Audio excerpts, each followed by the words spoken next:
It's time for Show Off Sunday, where everyone has a chance to show off their own car, and here's this week's winner.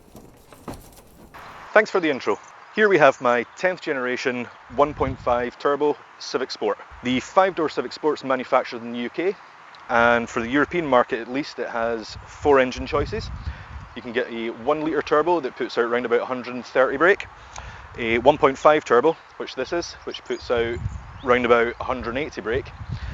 There's also a 2 litre turbo variant, but that's only for the Type R, and there's also a 1.6 diesel available as well.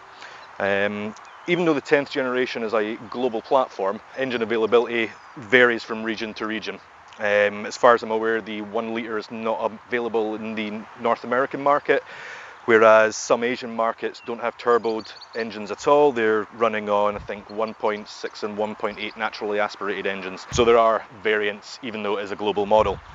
The Civic Sport, which is this one, comes with black alloys, well, black and silver alloys, they're just quite dirty. Black trim along the side here. The styling is basically one of the reasons I bought this car. Now, a lot of people hate on the styling of this car, but I think it's a love-hate situation.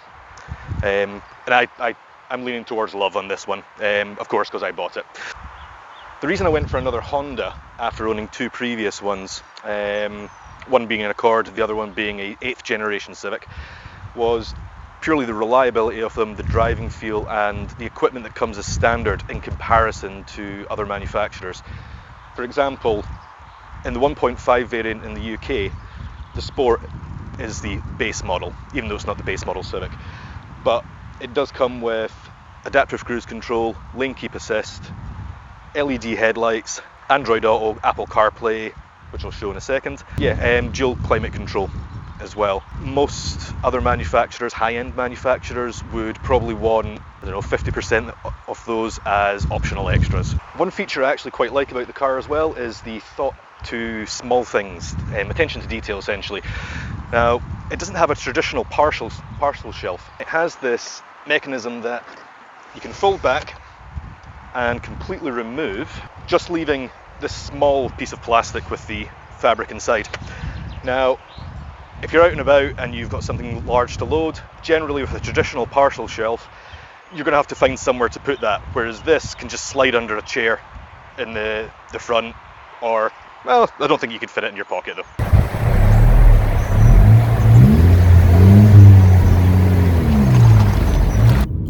You can either opt for an automatic CVT or 6-speed manual gearbox. I went for the 6-speed manual, and like the other models of Hondas that I've owned, the gear changes are fairly smooth and precise. When stopping at a red light and putting the car into neutral, the auto stop start will kick in to save fuel. Then pressing the clutch will restart the engine, so by the time you put it into first again, it's ready to go. It takes literally about half a second to a second to restart that engine. With this being the 1.5 180 brake model, it's absolutely effortless getting up to speed on slip roads to join fast moving traffic.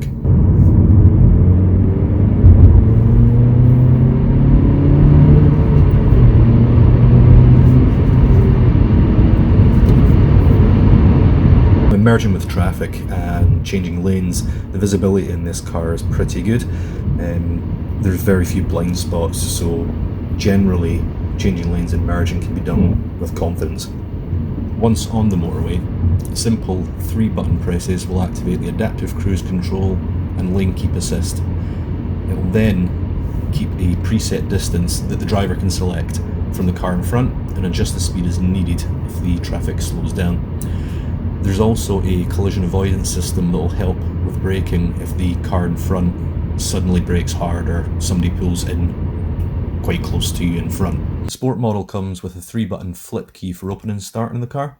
Keyless entry and keyless start is available on the new Civics, however I would have needed to go for the Sports Plus trim level rather than the Sports trim. 2 new features for me though are the reversing camera seen here and the ability to have the handbrake automatically release using the brake hold button that I'll show closely shortly. As with the other Hondas I've owned as well, I ended up going for the fabric seats rather than the leather seats. And although they aren't heated, they're fully adjustable and very comfortable, just like my older Honda Accord and my 8th generation Civic as well. The car also features electric folding heated mirrors, which can be turned on by putting the rear heater and, well, it's a combination button, front demister, and the climate control is controlled through the infotainment system by pressing that button. The infotainment system in the car as well is pretty good. It features Apple CarPlay, Android Auto, has FM, AM and DAB radio. It doesn't feature a CD player. However, with the popularity of music streaming services, I don't think it's really necessary to have that in a car these days. I can't remember the last time I personally used a CD in a car. Each time the system's put on, you have to accept the terms and conditions, say you're not going to be distracted while driving and all that sort of stuff. But apart from that, quick tap in and this is Apple CarPlay. The main instrument cluster is a TFT screen, so it actually gives a good bit of flexibility.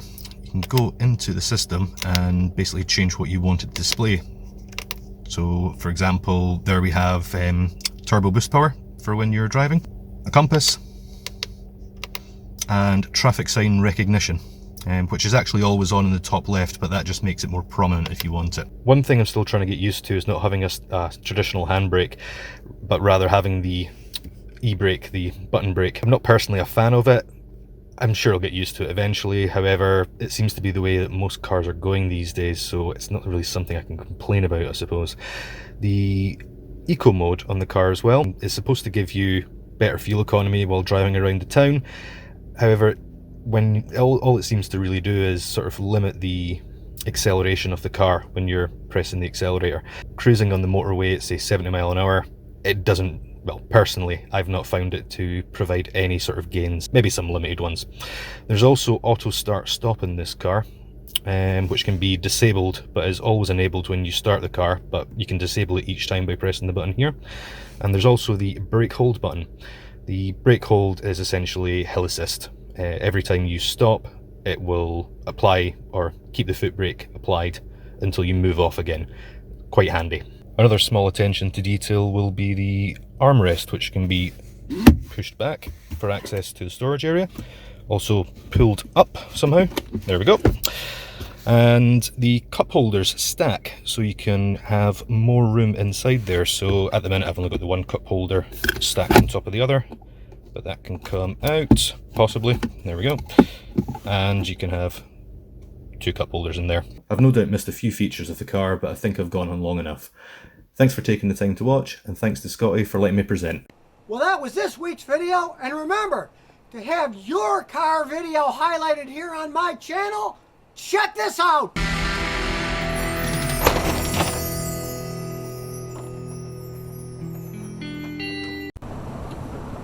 So if you never want to miss another one of my new car repair videos, remember to ring that bell!